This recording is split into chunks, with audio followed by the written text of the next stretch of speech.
जो 9वें टाइप का क्वेश्चन है बेसिकली ये आता है कि आपका टिप्पणी करिए या कमेंट करिए।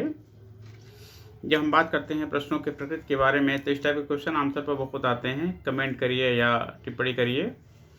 तो इन सब क्वेश्चन में करना आपको यह है कि जो क्वेश्चन पूछा जाता है उसको सीधा-सीधा सरल शब्दों में, अपने भाषा में सरल शब्दों में समझा देना है। और समझाने के बाद यदि ऐसा कोई क्वेश्चन आता है इसमें कि आलोचनात्मक टिप्पणी करिए, तो फिर हम लोग क्या करेंगे उसके थोड़ा-सा गुण दोष के बारे में बता देंगे। अदरवाइज़ यदि आलोचनात्मक शब्द यूज़ नहीं होता है तो कोशिश करेंगे कि उन चीज़ों को सीधा-सीधा हम लोग व्याख्या करके छोड़ दिया जाए।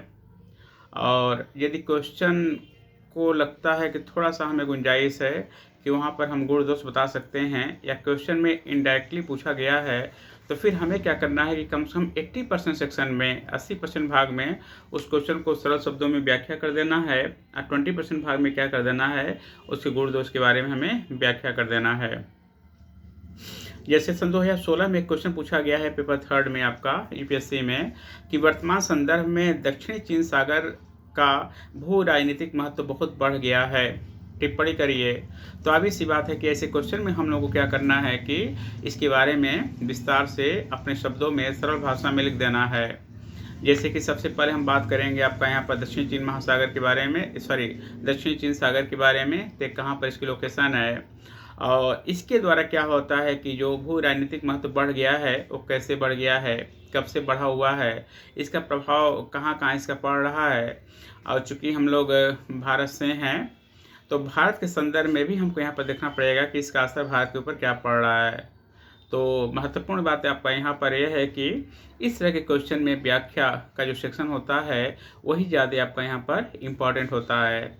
और व्याख्या करने के बाद लगता है कि हल्का फुल्का हमको गुण दोष के बारे में बताना है, उसके महत्व के बारे में बताना है, उसके लिमिटेशन के बारे में बताना है, तो बहुत ज़्यादा नहीं, सिर्फ 20% पोर्शन में हम लोग उसके बारे में बता सकते हैं।